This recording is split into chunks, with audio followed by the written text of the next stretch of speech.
ये टॉपिक है establishment of inter state council.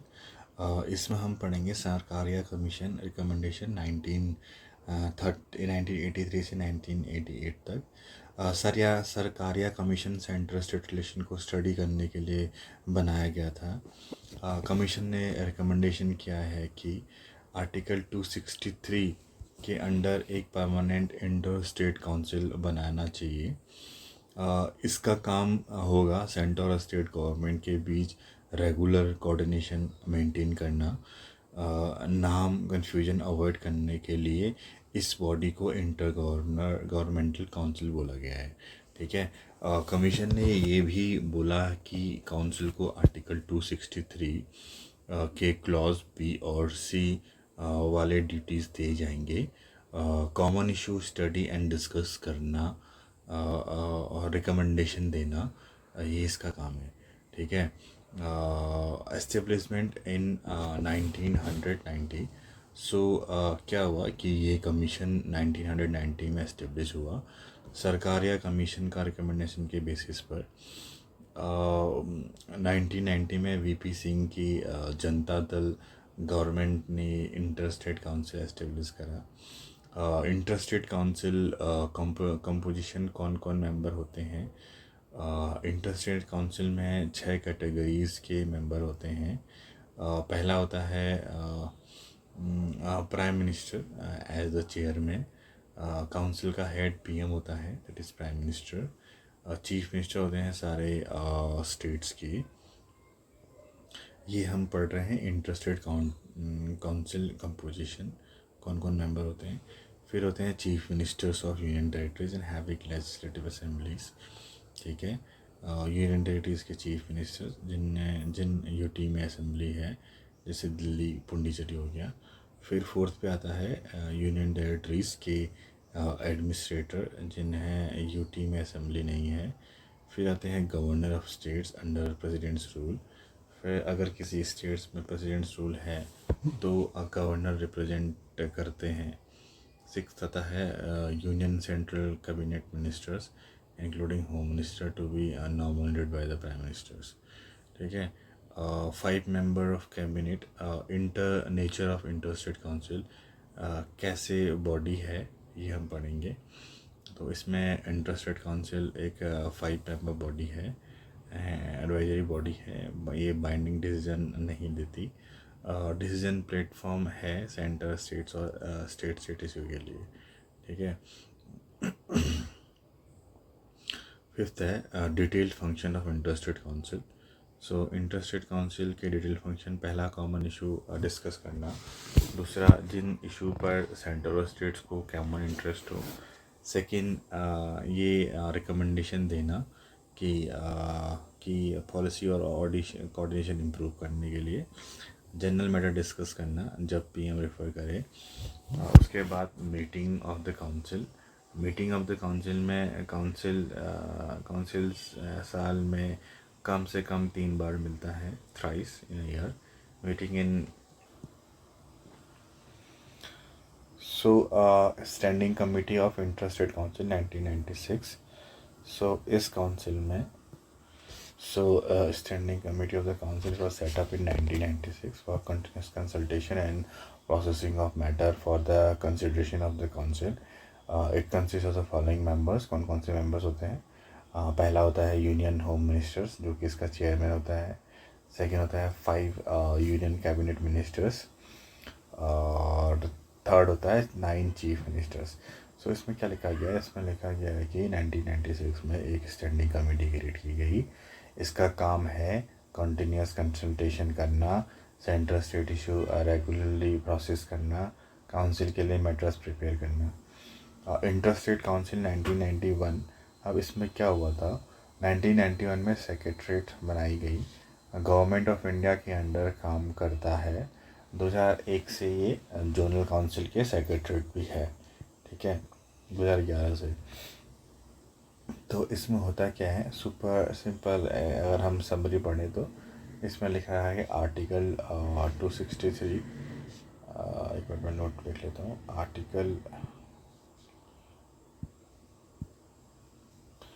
इसमें बताया गया है आर्टिकल 263 के अंदर इंटर स्टेट काउंसिल बनाया गया है, बन सकता है, इंटर स्टेट काउंसिल बन सकता है, ठीक है।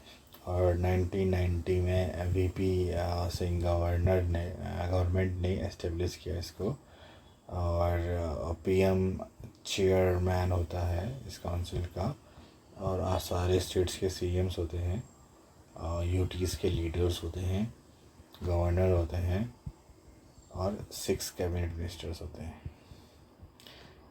उसके बाद इसका एडवाइजरी बॉडी के पास बाइंडिंग पावर नहीं होती है, एडवाइजरी बॉडी के पास बाइंडिंग पावर्स नहीं होती हैं। इसका फंक्शन होता है डिस्कस कॉमन इशू, ठीक है, और गिव रिकमेंडेशन। उसके बाद स्टैंडिंग कमेटी 1996 में फॉर्म हुई थी, स्टैंडिंग कमेटी। इसका सेक्रेटरीट सेटअप हुआ था 1991 में।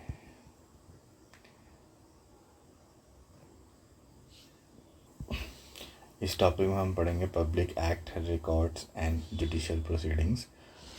ये वेरी इम्पोर्टेंट है। इसमें हम पढ़ेंगे कि इंडिया एक फेडरल कंट्री है जिसके हर स्टेट की अपनी टेरिटरी होती है। नॉर्मली एक स्टेट का लॉ, रिकॉर्ड या कोर्ट जजमेंट दूसरे स्टेट में ऑटोमेटिकली वैलिड होता है। सपोज करो एक स्टेट में कोई लॉ है तो automatically that is applicable on second states, another states. इस प्रॉब्लम को सॉल्व करने के लिए कॉन्स्टिट्यूशन में एक इम्पॉर्टेंट क्लॉज दिया गया है, full faith and credit clause.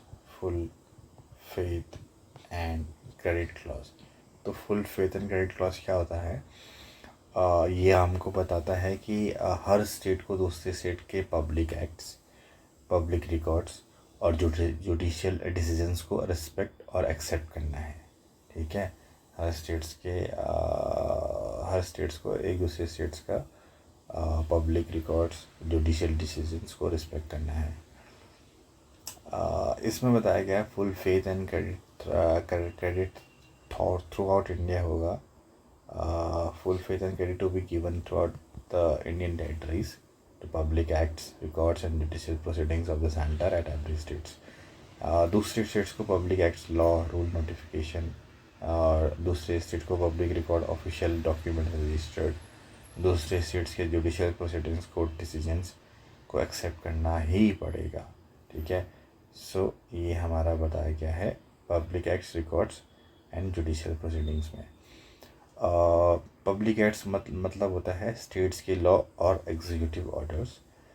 Public records का मतलब होता है पब्लिक सर्वेंट्स का दरवाज़ा, पब्लिक सर्वेंट्स के द्वारा बनाए हुए ऑफिशियल डॉक्यूमेंट्स, ठीक है, जैसे रजिस्टर्स, फाइल, सर्टिफिकेट।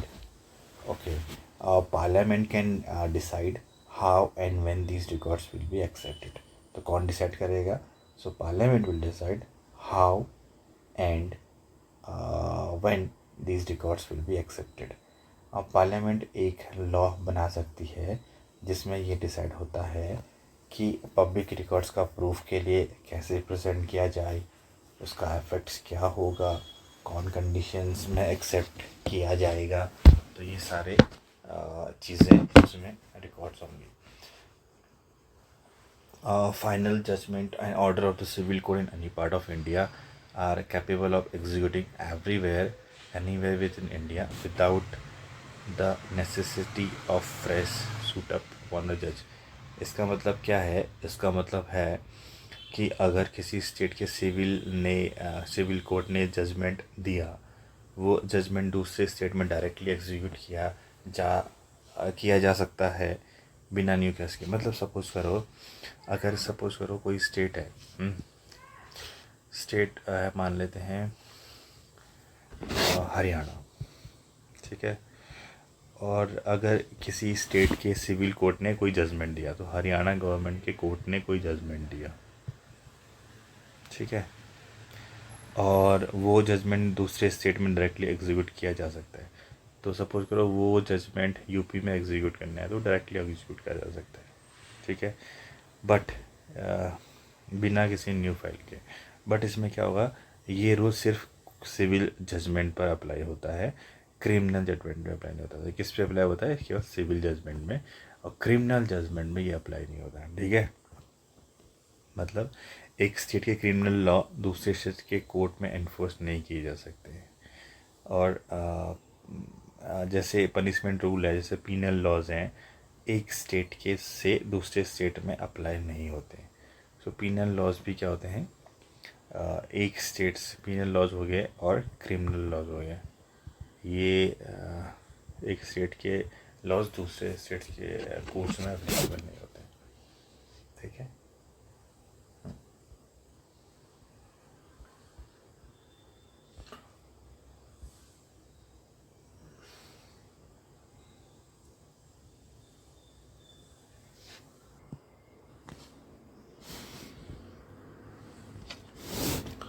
सो अब हम पढ़ेंगे इंटरस्टेट ट्रेड और कॉमर्स। इसमें बोलते हैं कि आर्टिकल 301 से लेके 307 of part 13 of the constitution ये डील करता है ट्रेड, कॉमर्स और intercourse within the territories of India. India के टेरिटरीज में इंडिया के अंदर ट्रेड, कॉमर्स और इंटरकोर्स मतलब होता है movement of goods from one place to another, और मूवमेंट्स ऑफ बिजनेस पीपल, कुछ भी हो सकता है इसमें। सो आर्टिकल 301 कोर प्रिंसिपल क्या होता है ये हम पढ़ेंगे। ट्रेड, कॉमर्स और इंटरकोर्स, इंडिया के पूरे टेरिटरीज में ट्रेड, कॉमर्स और इंटरकोर्स फ्री होता है। ठीक है, सेल बी फ्री। एंड इसका मतलब क्या होगा कि एक स्टेट से दूसरे स्टेट में गुड्स का जाना, और एक मिनट, एक स्टेट के दूसरे स्टेट से गुड्स का जाना प्लस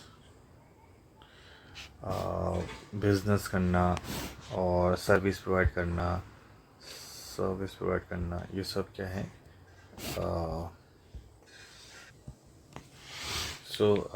ये हम दोबारा से पढ़ते हैं, हो गया। एक स्टेट से दूसरे स्टेट में गुड्स के जाना, बिजनेस करना, सर्विस प्रोवाइड करना, लोग का मूवमेंट, ये सब फ्री होगा बिना अननेसेसरी रिस्ट्रिक्शंस के। ठीक है, तो ये कोई भी रिस्ट्रिक्शंस नहीं होगा। ठीक है, इसका ऑब्जेक्टिव क्या है? ऑब्जेक्टिव ये है कि स्टेट के बीच बॉर्डर बैरियर्स हटाना, एक सिंगल इकोनॉमिक यूनिट क्रिएट करना और फ्री इकोनॉमिक फ्लो करना। फ्रीडम इंटरस्टेट यानी स्टेट और इंटरस्टेट के अंदर दोनों अप्लाई होता है। ठीक है, तो ये कहाँ होता है? दोनों जगह अप्लाई होता है।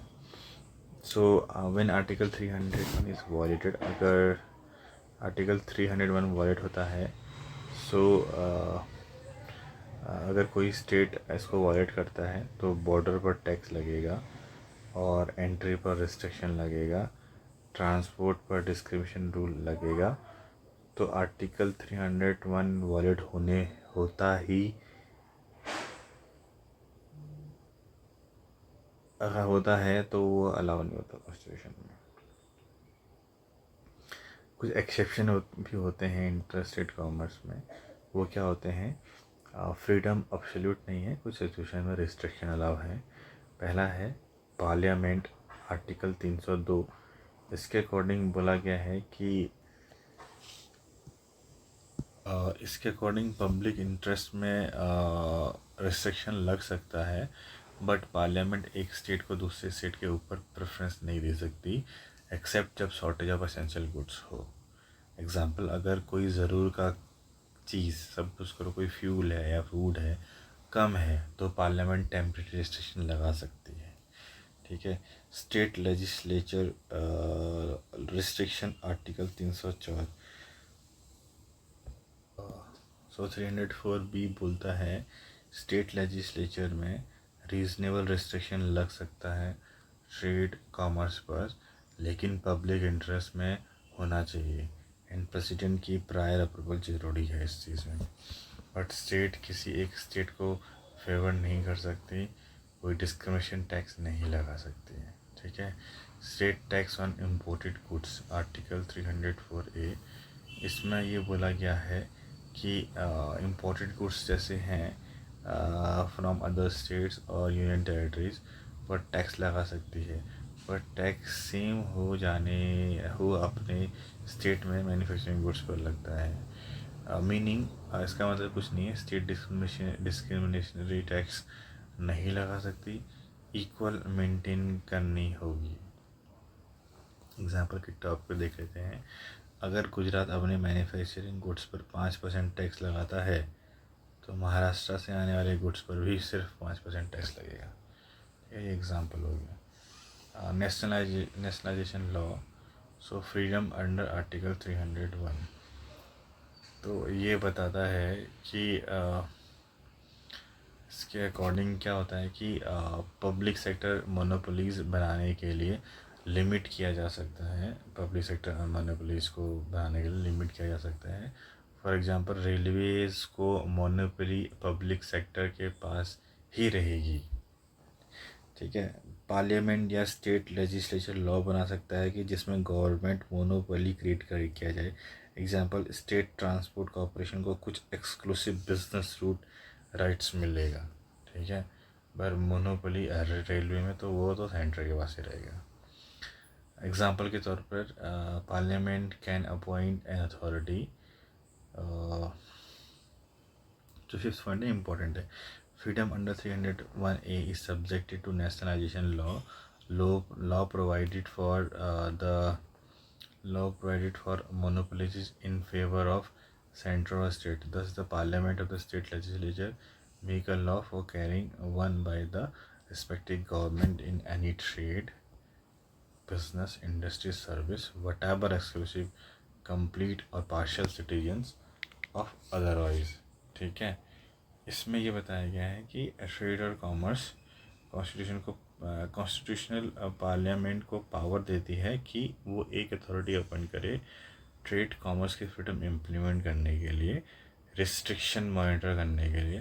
बट आज तक ऐसी अथॉरिटी अपॉइंट नहीं हुई है। ठीक है। So no such authority has been appointed so for.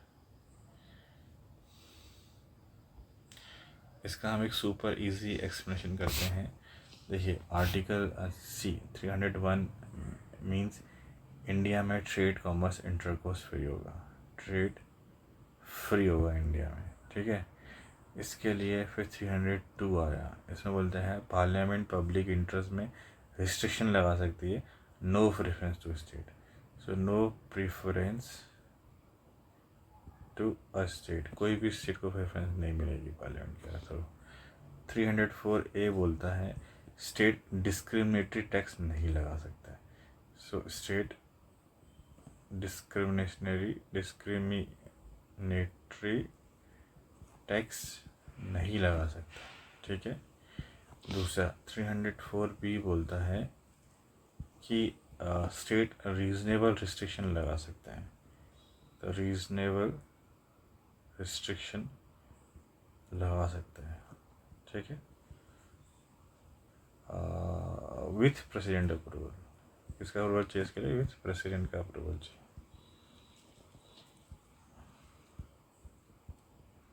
ठीक है।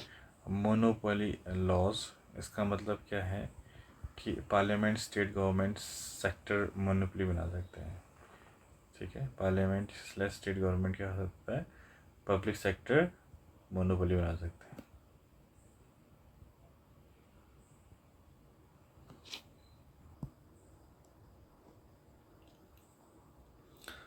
General councils are simple and detailed English explanation are in that general council statutory bodies हैं, मतलब लॉ से बनाए गए जनरल काउंसिल स्टैट्यूटरी बॉडी है जिसको लॉ से बनाया गया है, कॉन्स्टिट्यूशन से नहीं। ये स्टेट रजिस्ट्रेशन एक्ट 1956 के अंदर बनाया गया है। ठीक है। The act divides the country into 5 zones, northern, central, eastern, western and southern. Northern, central, eastern, western and southern. तो 5 जोन्स हैं हमारे पास, और हर जोन के लिए एक जोनल काउंसिल बनाया गया है। वाई जोन्स वर क्रिएटेड, क्यों बनाया गया? जोन्स बनाते टाइम कुछ फैक्टर्स कंसिडर किए गए हैं. So while forming the zones, several factors has been taken into consideration. वो कौन कौन से हैं? पहला है नेचुरल डिविजन्स, ठीक है, of the country, that is mountain, plateaus, reverse. दूसरा है means of communication, that is transport, connectivity and all. तीसरा है communications,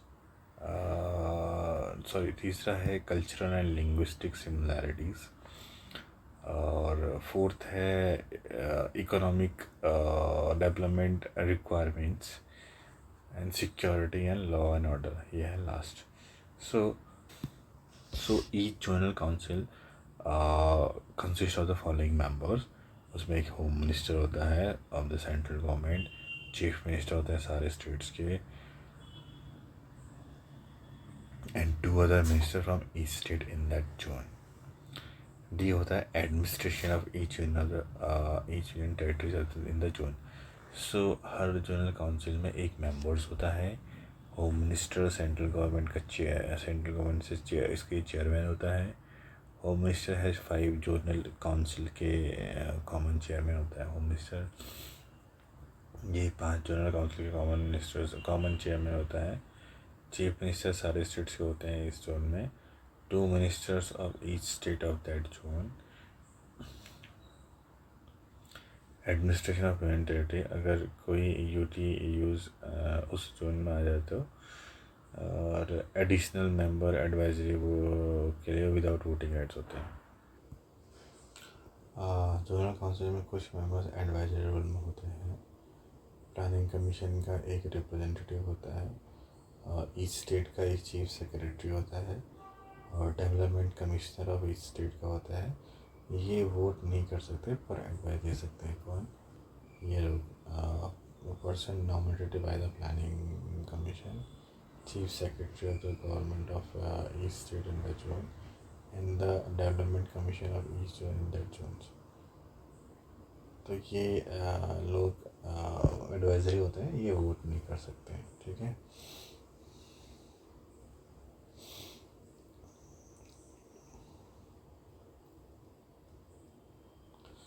So the Home Minister of the Central Government is the common chairman of the 5 Zone Council. Each Chief Minister acts as a Vice Chairman of the Council by rotation, holding office for a period of 1 year at a time. तो यहाँ पे लिखा गया है कि हर zonal council का vice chairman बनाया गया है. स्टेट का चीफ मिनिस्टर में से कोई एक होता है, रोटेशन से होता है, और इसका टर्म्स कितना होता है? 1 साल के लिए होता है. इसका पर्पस क्या है? इसका पर्पस है सेंटर और स्टेट के और यूनियन टेरिटरीज़ के बीच कॉर्पोरेशन और कोऑर्डिनेशन इम्प्रूव करना. They discuss and recommended on, ये डिस्कस और रिकमेंड करता है किस में, like economic and social planning, border issue, inter state dispute, transport, ठीक है, and language issue, security, any matter affecting multiple states. ये डिलिबरेटली एंड एडवाइजरी बॉडीज़ होते हैं जिनके पास बाइंडिंग पावर नहीं होती है. इसके फंक्शन एंड ऑब्जेक्टिव्स पढ़ें तो द ऑब्जेक्टिव और function of the zonal councils क्या क्या होते हैं? पहला होता है कि to achieve an emotional integrity of a country. इसका मतलब ये है कि इमोशनल इंटीग्रिटी, देश में यूनिटी और हारमोनी बनाना.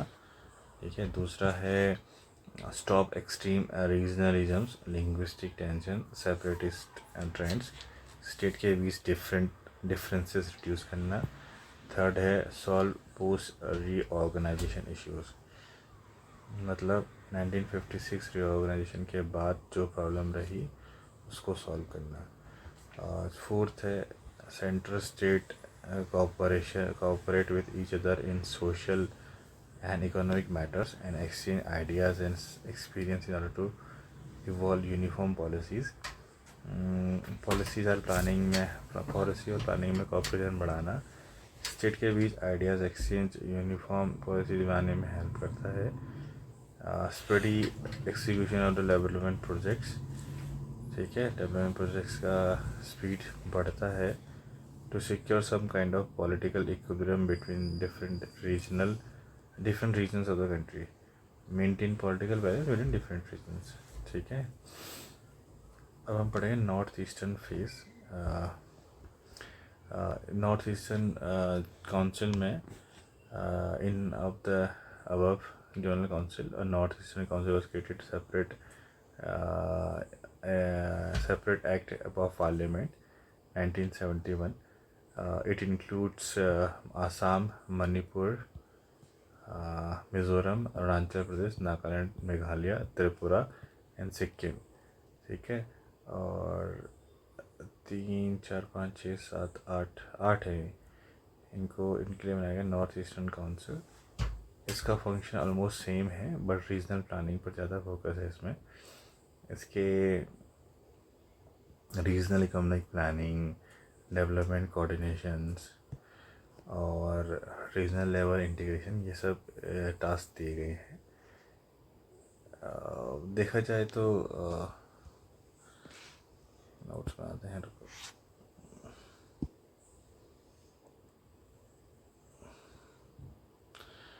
जोनल का समरी बताते हैं आपको। Super easy summary.